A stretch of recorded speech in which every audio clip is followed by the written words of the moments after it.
नमस्कार, राज की बात में आपका स्वागत है। इलेक्टोरल बॉन्ड पर सुप्रीम कोर्ट का फैसला, चुनाव आयोग के लिस्ट जारी करना और उसके बाद विपक्षी पार्टियों का आरोप, राहुल गांधी और मल्लिकार्जुन खड़गे ने जिस तरीके से ईडी और सीबीआई के ऊपर सवाल उठाया, बोला कि ये वसूली गैंग है सरकार का। उसके बाद सरकार का जवाब, ये ऐसे पहलू हैं जिसने सुप्रीम कोर्ट के 5 जजों की नींदें उड़ा दी है। और इसलिए जिस तरीके से केंद्रीय गृह मंत्री अमित शाह ने एक एक सवालों का जवाब दिया, धज्जियां उड़ा दी। इस आदेश के बारे में सवाल उन्होंने मुस्कुरा कर किया, जवाब ऐसे दिया जैसे माननीय जजों को वो फैसले के ऊपर सवाल तो नहीं उठा रहे, लेकिन ये बताना चाहते हैं कि देखिए इलेक्टोरल बॉन्ड लाया क्यों गया था, उसके पीछे का उद्देश्य क्या था और अभी हो क्या रहा है और इस फैसले से क्या क्या हो सकता है। और अभी चूंकि सोमवार को फिर से सुनवाई होनी है, इसलिए सुप्रीम कोर्ट के फैसले पर सवाल तो नहीं उठा रहे, लेकिन कुछ सवाल जो अंदर से पैदा हुए हैं उसका जवाब तो मिलना चाहिए। जैसे सुप्रीम कोर्ट ने आदेश दिया कि इलेक्टोरल बॉन्ड की जो पॉलिसी थी, नीति थी, कानून बना था, वो गलत है क्योंकि इसमें ट्रांसपेरेंसी नहीं है। ट्रांसपेरेंसी कैसे नहीं है, इसका जवाब अमित शाह ने दिया कि ट्रांसपेरेंसी किसको कहते हैं। अगर कोई इलेक्टोरल बॉन्ड खरीदता है, यानी 1000 रुपए से 1 करोड़ रुपए तक का इलेक्टोरल बॉन्ड जारी होता है, आरबीआई के आदेश के अनुसार एसबीआई इसे जारी करती है। उसके बाद कोई भी बायर, जो कि कोई कारपोरेट हाउसेस हो या कोई व्यक्ति हो या कोई छोटे मोटे संस्थान हो, जो इलेक्टोरल बॉन्ड खरीदता है और फिर उसे 15 दिन का समय दिया जाता है, आप सोच विचार के किसी पार्टी के नाम पर इसे जमा कीजिए। उसके बाद कोई पार्टी इसे फिर 15 दिन के अंदर डिपॉजिट करती है। यह सारा प्रोसेस जो होता है अकाउंट टू अकाउंट ट्रांसफर के जरिए होता है। और फिर जो कंपनी इलेक्टोरल बॉन्ड खरीदती है, डोनेशन देती है किसी पार्टी को, वो कंपनी अपने बुक में, यानी कि जो उनका ऑडिट होता है उस बुक में भी इसका जिक्र करते हैं। और साथ ही पॉलिटिकल पार्टी जो कि ये चंदा लेती है, किसी राजनेता के पास नहीं, बल्कि पूरे के पूरे पैसे उसके खाते में जाते हैं। पहले की व्यवस्थाओं में क्या होता था, 1000 रुपया अगर चंदा आया तो 100 रुपया पॉलिटिकल पार्टी के खाते में और 900 रुपया चंदा लेने वाले नेता के जेब में जाता था। यह ब्लैक मनी का कारोबार था, क्योंकि कैश में वसूली होती थी, चंदे कैश में लिए जाते थे और जो चंदा लेने वाला है नेता, वो पार्टी को क्या बताएगा ये उसके ऊपर निर्भर करता है। इसलिए ट्रांसपेरेंसी का तो सवाल ही नहीं उठता है। पूरी तरीके से ये ट्रांसपेरेंट व्यवस्था थी जिसमें ब्लैक मनी के लिए कोई जगह नहीं है। और इसलिए सुप्रीम कोर्ट ने जो सवाल उठाए कि ट्रांसपेरेंसी प्रभावित होती है और लोगों को जानकारी की बात जो है कि लोगों को जानना चाहिए कि किस कारपोरेट हाउस ने कितने पैसे दिए, ये तो बड़ा सवाल है। क्योंकि इस सवाल का जवाब हम बार बार देते रहे हैं कि कांग्रेस पार्टी भी यह आरोप लगाती रही है कि जिन कारपोरेट हाउसेस ने, बिजनेसमैन ने जो पैसे किसी पॉलिटिकल पार्टी को चंदा दिए और वो पॉलिटिकल पार्टी सरकार में नहीं है, यानी कि अगर कोई corporate house Bharatiya Janata party को चंदा देता है और फिर वो कांग्रेस को चंदा नहीं देता, तो ऐसे में कांग्रेस शासित स्टेट जो है वहां पर उसके लिए समस्या खड़ी हो जाएगी। ऐसी बात अपोजिशन पार्टियां भी कहती है। उसी तरीके से यह भी आरोप लगता है कि जिसने हमारा साथ दिया, यानी कि कांग्रेस वाले ज्यादातर लगाते हैं कि जिन कारपोरेट हाउसेस से हमें चंदा मिलता है, उन कारपोरेट हाउसेस का इस्तेमाल नहीं करती है भारतीय जनता पार्टी शासित सरकारों में, स्टेट्स में उसका बहिष्कार किया जाता है। इसलिए कांग्रेस के जो पूर्व अध्यक्ष राहुल गांधी हैं, अब स्टार कैंपेनर हैं, वो हर जगह पर जो बात करते हैं बिजनेसमैन, कारपोरेट हाउसेस के, उसमें कितने लोगों का नाम लेते हैं? अडानी अंबानी का। जबकि अगर लिस्ट को देखें जिसमें डोनेशन दिए गए हैं इलेक्टोरल बॉन्ड के माध्यम से, उसमें नाम तो सुनील भारती मित्तल का है, एयरटेल का भी है, उसमें जिंदल का भी नाम है, उसमें बिड़ला का भी नाम है, उसमें दूसरे कारपोरेट हाउसेस का भी नाम है। लेकिन आज तक इसे टारगेट कांग्रेस ने नहीं किया। क्यों? क्योंकि ये लोग सीधे तौर पर इलेक्टोरल बॉन्ड से भी और ब्लैक मनी के जरिए भी इन लोगों को पैसा देते रहे, पॉलिटिकल पार्टियों को। तो इसलिए ये जो बदले की कार्रवाई की बात हो रही थी, वो बात हम सुप्रीम कोर्ट में भी समझाना चाहते हैं और इस बात की जानकारी सुप्रीम कोर्ट में भी दी गई थी। जब इसके ऊपर सुनवाई चल रही थी तो तुषार मेहता ने बार बार कहा था कि आप देखिए, राजनीति में अगर कोई पॉलिटिकल पार्टी चुनाव लड़ रही है तो इसका मतलब है उसे चंदा चाहिए। बिना चंदा का कोई चुनाव नहीं लड़ सकता और ये आज की व्यवस्था नहीं है। 2019 में इलेक्टोरल बॉन्ड आने के पहले क्या चुनाव नहीं लड़े जाते थे? उस समय क्या चुनाव में खर्च नहीं होते थे? जो पूरे के पूरे ऑडिट रिपोर्ट पॉलिटिकल पार्टियों की थी, उन पॉलिटिकल पार्टियों की ऑडिट रिपोर्ट में भी बताया जाता था कि हम इस साल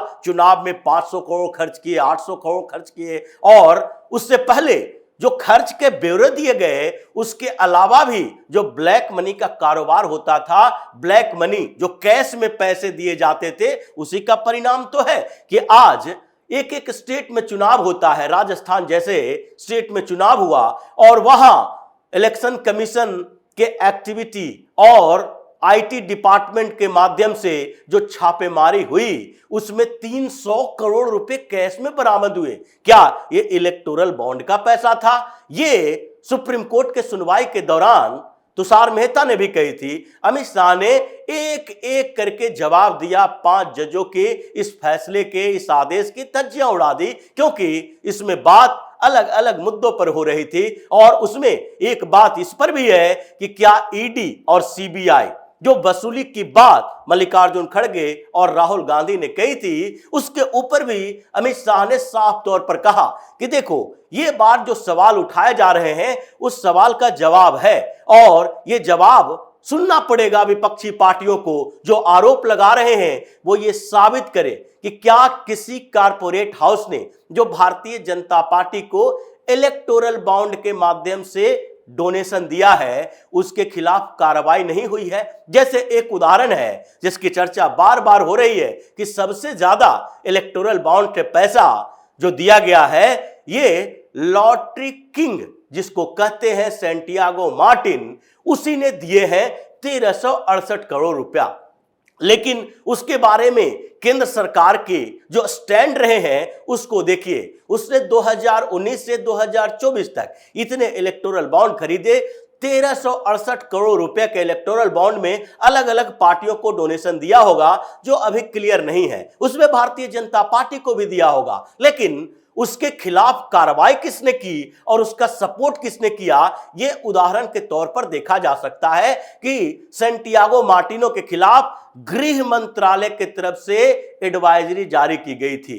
गृह मंत्रालय ने कहा था पश्चिम बंगाल सरकार को भी कि ये वहां पर भी फ्रॉड कर रहा है। इसकी जो कंपनी है, होटल के व्यवसाय है, उस समय वो कोलकाता में रह रहा था और इसीलिए पश्चिम बंगाल की सरकार जो कि लॉटरी को प्रतिबंधित किए हुए है, वहां भी ये इलीगल तरीके से लॉटरी चला रहा था और जिसकी जानकारी केंद्रीय गृह मंत्रालय को मिली थी और एडवाइजरी जारी की गई थी। केंद्र सरकार की तरफ से सिक्किम लॉटरी जो इसी का चलाया गया था, उसको बंद करवा दिया गया और अगर इसने चंदा दिया भी है तो हमने कार्रवाई नहीं रोकी। उसके अलावा 2020, 2021, 2022 ये 3 साल को देख लीजिए। जब 2019 के बाद उसके खिलाफ कार्रवाई शुरू हुई और जो आरोप लगाते हैं कि इसने उसमें से पैसा दिया, ऐसे पैसा तो अभी बाद में पता चलेगा कि किसे किसे दिया, क्योंकि दूसरे नंबर पर जो इलेक्टोरल बॉन्ड से चंदा लेने वाली सरकार है वो है पश्चिम बंगाल में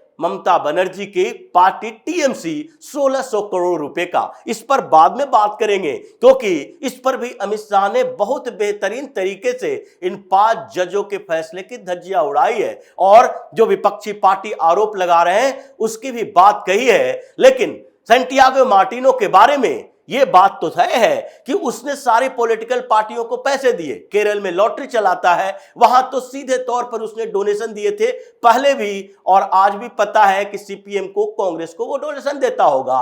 वो आंध्र प्रदेश में काम करता है, वो तमिलनाडु में जो जुड़ा हुआ है फिल्म प्रोडक्शन के लिए स्टालिन को पैसे दिए, उसके पूरे परिवार के साथ इसका गहरा संबंध है। इस बात की जानकारी तो सबके पास है, लेकिन यह भी लोगों को बताना चाहिए, अपोजिशन पार्टी को यह कहना चाहिए कि अगर 1368 करोड़ का उसने चंदा दिया और उसमें कई पॉलिटिकल पार्टियों को दिया होगा जिसमें भारतीय जनता पार्टी भी शामिल है, लेकिन उसके खिलाफ कार्रवाई किसने की? क्या केरल सरकार ने उसके खिलाफ कार्रवाई की? क्या तमिलनाडु सरकार ने उसके खिलाफ कार्रवाई की? क्या सिक्किम या पश्चिम बंगाल की सरकार ने उसके खिलाफ कार्रवाई की? कार्रवाई केंद्र सरकार ने की, क्योंकि जहां जहां यह ऑपरेट कर रहा था वहां भारतीय जनता पार्टी की सरकारें नहीं है, बल्कि इन्हीं अपोजिशन पार्टियों की सरकारें हैं। और केंद्रीय गृह मंत्रालय की तरफ से एडवाइजरी भी जारी किया गया और ईडी और सीबीआई ने जांच भी शुरू की। ईडी ने क्या किया? ईडी ने सबसे पहले 2021 में 250 करोड़ रुपए की प्रॉपर्टी इसकी अटैच की, इसी सैंटियागो मार्टिनो की, और उसके बाद एक साल बाद फिर 457 करोड़ की प्रॉपर्टी इसकी अटैच की गई। इसके खिलाफ केस चल रहे हैं, 8-8 महीने तक जेल में रहा है। मतलब केंद्र सरकार की तरफ से, अगर ईडी की तरफ से बात की जाए तो इसके 700 करोड़ रुपए की संपत्ति तो ईडी ने अटैच कर रखी है। अगर ये 1300 करोड़ रुपया जो चंदा दे रहा है वो किन किन पार्टियों को दिया, ये तो उन पार्टियों से सवाल पूछना चाहिए। लेकिन अगर भारतीय जनता पार्टी को कोई डोनेशन देके इन्फ्लुएंस करने की कोशिश कर रहा है सरकार को, तो हम तो इन्फ्लुएंस नहीं होंगे, क्योंकि हमने तो कार्रवाई सबके खिलाफ की है। ये कंट्रोवर्सी चल रही है, लेकिन जो चंदे की बात पर सवाल उठाया जाता है कि 6000 करोड़ रुपया का चंदा भारतीय जनता पार्टी को मिला, 20,000 करोड़ के इलेक्टोरल बॉन्ड में 6000 करोड़ रुपए का चंदा भाजपा को मिला, तो 1600 करोड़ रुपए का चंदा ये टीएमसी लेके गई है इलेक्टोरल बॉन्ड से। अब ये तुलना कीजिए, भारतीय जनता पार्टी, कांग्रेस, टीएमसी, इन पार्टियों से तुलना कीजिए। अगर 6000 करोड़ भाजपा को मिला है और टीएमसी को 1600 करोड़ मिला, एक स्टेट में सरकार है और उसमें भी एक स्टेट में सरकार होने के बावजूद 1600 करोड़ मिलता है। भारतीय जनता पार्टी की 13 से ज्यादा स्टेट्स में सरकार है। अगर टीएमसी को उसके आधार पर तुलना करेंगे, जितनी बड़ी पॉलिटिकल पार्टी है, एक राज्य तक सीमित है, तो उसके हिसाब से तो उसे 13 और एक राज्य के बीच अगर कैलकुलेशन करो तो उनका चंदा तो 20,000 करोड़ रुपया हो जाएगा। 1600 करोड़ रुपए एक स्टेट में, 10 स्टेट में 16,000 करोड़ रुपए, और उसके बाद 13-14 स्टेट में होती तो ये 20,000 करोड़ का चंदा हो जाता। ये जो कैलकुलेशन है बहुत घटिया तरीके से है। जिसके पास 30-40 एमपी है कांग्रेस के पास, अभी बचे हुए, चुनाव में 55-53 एमपी रहे थे, लेकिन धीरे धीरे खिसकता चला गया। लेकिन उस पार्टी को भी 1400 करोड़ मिल रहा है, बीआरएस को 1200 करोड़ मिल रहा है, जो तेलंगाना में सीमित एक पार्टी है, छोटा सा स्टेट है और उनका दूसरे स्टेट में कोई एक्सपेंशन भी नहीं है, फिर भी 1200 करोड़ का चंदा मिल रहा है। लेकिन आप सवाल भारतीय जनता पार्टी पर उठा रहे हो, जिसका एक्सपेंशन पूरे हिंदुस्तान के अंदर है, सबसे बड़ा संगठन जिसके पास है, सबसे ज्यादा लोग समर्थन करने वाले हैं, सबसे ज्यादा सांसद है, सबसे ज्यादा राज्यों में सरकार है। मतलब जिस तरीके से उलूल जुलूल तर्क दिए जा रहे हैं इलेक्टोरल बॉन्ड पर, सुप्रीम कोर्ट ने जो फैसला दिया है उस पर अमित शाह ने एक और बड़ी बात कही कि ये फिर से ब्लैक मनी को वापस लाने का तरीका है। ये सबसे बड़ा प्रहार सुप्रीम कोर्ट के इस फैसले पर है। हालांकि उन्होंने कहा कि हम सुप्रीम कोर्ट के फैसले पर टिप्पणी नहीं करना चाहते, अभी और सुनवाई चल रही है, आगे हम लोग सोचेंगे कि इसका क्या उपाय किया जाना चाहिए। लेकिन आप एक बार सोचिए कि यह फिर से चुनाव फंड के लिए ब्लैक मनी को वापस लाने का तरीका नहीं है। ये जो इलेक्टोरल बॉन्ड लाया गया था उसमें तो अकाउंट टू अकाउंट ट्रांसफर होता है, कोई ब्लैक मनी नहीं है। सारे के सारे उस कंपनी के बुक में भी मेंशन होंगे, हमारे जो पॉलिटिकल पार्टी के अकाउंट में मेंशन होंगे, सारा ऑडिट होगा, लेकिन जो बैग में भर भर कर पैसा चुनावों में खर्च किए जाते हैं उस पर तो प्रतिबंध लग रहा था, रोक लग रहा था। लेकिन अब जबकि इलेक्टोरल बॉन्ड खत्म हो जाएंगे तो फिर से वैसे ही चंदा आना शुरू होगा कि उस कारपोरेट हाउसेस ने 200 करोड़ रुपया कैश में दे दिया। कांग्रेस का खर्च तो ऐसे ही चलता है। दूसरी जो रीजनल पार्टियां हैं उनकी स्थितियों को देखिए। ये अरविंद केजरीवाल की पार्टी, जिस पर सुप्रीम कोर्ट ने कहा कि 338 करोड़ रुपया एक्स्ट्रा प्रॉफिट दिलवाए हो तुम शराब माफियाओं को, जो कि होलसेलर के तौर पर था। ये साफ तौर पर देखा जा रहा है कि 5% से 12% मार्जिन मनी किए और उसका फायदा 338 करोड़ इन लोगों को मिला। अभिषेक बोइनपल्ली बोलता है 100 करोड़ तो सिर्फ गोवा के चुनाव में इनके लिए खर्च किए गए। मतलब ये सारे ब्लैक मनी का कारोबारी अब इलेक्टोरल बॉन्ड पर सवाल उठा रहे हैं, क्योंकि सुप्रीम कोर्ट ने इस पूरी व्यवस्था को और इसके पीछे के उद्देश्य को नहीं समझा, बल्कि एक छोटे से मुद्दे राइट टू इंफॉर्मेशन एक्ट के आधार पर इस पूरे के पूरे कानून को खत्म कर दिया और अब फिर से देश में ब्लैक मनी लाने का और ये कारपोरेट हाउसेस के कैश में कारोबार को बढ़ावा देने का एक रास्ता खोल दिया है। और जब अमित शाह ने ये सारी बातें कही, सुप्रीम कोर्ट में भी चर्चा हो रही है। पछतावा तो है, लेकिन क्या करें, अभी स्थितियां क्लियर नहीं है। आगे भी इस पर सुनवाई होगी और देखते हैं चुनाव के बाद इस पर सरकार फिर से कैसा कठोर एक्शन लेती है। तो इसी तरह की खबरों के साथ फिर से हाजिर होंगे। तब तक के लिए बने रहिए हमारे साथ और देते रहिए हमें सहयोग, ताकि इसी तरह की खबर हम आपके लिए लाते रहें। धन्यवाद।